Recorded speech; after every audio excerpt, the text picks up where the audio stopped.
بسم اللہ الرحمن الرحیم۔ السلام علیکم دوستو۔ ہجرت۔ جب کفار بہت تکلیف دینے لگے تو حضرت صلی اللہ علیہ وسلم نے اپنے اصحاب کو ہجرت کی اجازت عطا فرمائی اور اصحاب نے خفیہ روانہ ہونا شروع کیا۔ ایک روز کافروں کے سرداروں نے خانہ کعبہ کے قریب ایک مکان میں مشورہ کیا اور سب کی یہ رائے قرار پائی کہ ہر قبیلہ قریش میں سے ایک ایک آدمی منتخب ہو اور سب جمع ہو کر رات کو محمد صلی اللہ علیہ وسلم کے مکان پر جا کر محمد صلی اللہ علیہ وسلم کو قتل کر دے۔ محمد صلی اللہ علیہ وسلم کے ساتھی سب سے مقابلہ نہیں کر سکتے، اس لیے خون بہا کر راضی ہو جائیں گے۔ اللہ تعالیٰ نے آپ کو اس مشورہ سے آگاہ کر دیا اور حکم دیا کہ مدینہ ہجرت کر جائیں۔ آپ صلی اللہ علیہ وسلم شب کو گھر میں تھے کہ کفار نے دروازہ جا کر گھیر لیا۔ آپ امانتیں حضرت علی رضی اللہ تعالیٰ عنہ کے سپرد کر کے گھر سے نکل گئے اور خدا کی قدرت سے کسی کو نظر نہ آئے، اور حضرت ابو بکر صدیق کو ساتھ لیا اور غار ثور میں جا چھپے۔ کافروں نے جب آپ کو گھر میں نہ دیکھا تو تلاش کرتے کرتے غار تک پہنچے۔ آپ صلی اللہ علیہ وسلم کے غار میں داخل ہونے کے بعد مکڑی نے غار کے منہ پر جالا بنا دیا اور ایک کبوتر کے جوڑے نے آ کے غار میں انڈے دینے شروع کر دیے۔ جب کفار نے دیکھا تو کہنے لگے کہ اگر کوئی آدمی اس میں جاتا تو یہ مکڑی کا جالا ٹوٹ جاتا اور کبوتر اس غار میں نہ ٹھہرتا۔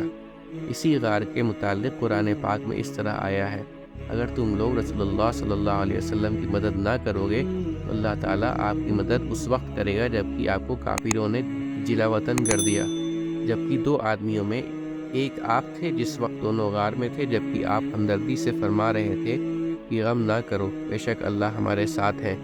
آپ 3 دن اس غار میں رہے، پھر آپ مدینہ شریف تشریف لے گئے۔ وہاں کے لوگوں نے بڑا استقبال کیا، چھوٹی چھوٹی لڑکیاں شوق میں نظم پڑھتی تھیں۔ غزوہ بدر۔ آپ صلی اللہ علیہ وسلم مدینہ منورہ میں 10 سال 2 ماہ رہے۔ جب جہاد فرض ہوا، آپ نے کفار سے قتال شروع کیا۔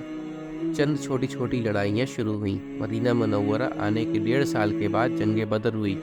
رمضان میں آپ نے خبر سنی کہ مکہ قریش کافروں کا قافلہ شام سے مکہ کو جا رہا ہے۔ آپ 313 صحابہ کو لے کر اس کو روکنے چلے۔ یہ خبر مکہ پہنچی۔ کفار قریش 1000 مسلح آدمی لے کر روانہ ہو گئے۔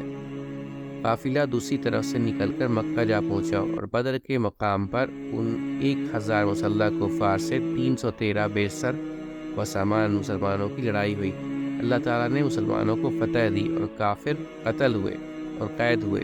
سورہ انفال میں یہ قصہ بیان کیا گیا ہے۔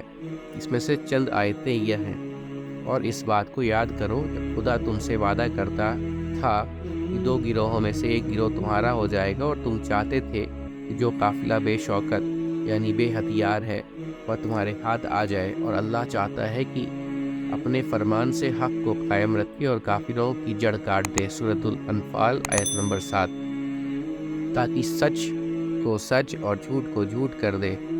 وہ مشرک ناخوش ہی ہوں۔ جب تم اپنے پروردگار سے فریاد کرتے تھے تو اس نے تمہاری دعا قبول کر لی۔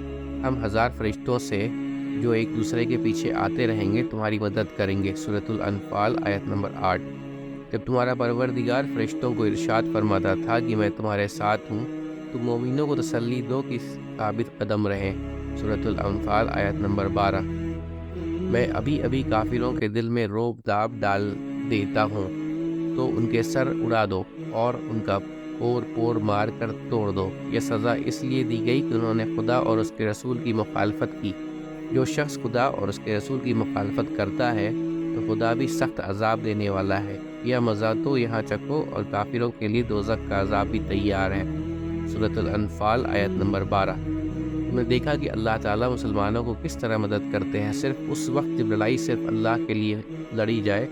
اور تم نے یہ بھی سن لیا کہ جو شخص خدا اور اس کے رسول کی مخالفت کرتا ہے تو اللہ تعالیٰ اس کو سخت عذاب دیتے ہیں۔ اللہ تعالیٰ پھر مسلمانوں کو نصیحت کرتے ہوئے فرماتے ہیں: اے اہل ایمان، جب میدان جنگ میں کفار سے تمہارا مقابلہ ہو تو ان سے پیٹھ نہ پھیرنا، اور جو شخص کی میں روز پیٹھ پھیرے گا سوائے اس کے لڑائی کی کوئی حکمت ہو یا اپنی فوج میں جا ملنا چاہے وہ مستثنیٰ ہے، باقی اور جو ایسا کرے گا وہ خدا کے غضب میں گرفتار ہو گیا اور اس کا ٹھکانہ دوزخ ہے، اور وہ بہت بری جگہ ہے۔ سورۃ الانفال آیت نمبر 15۔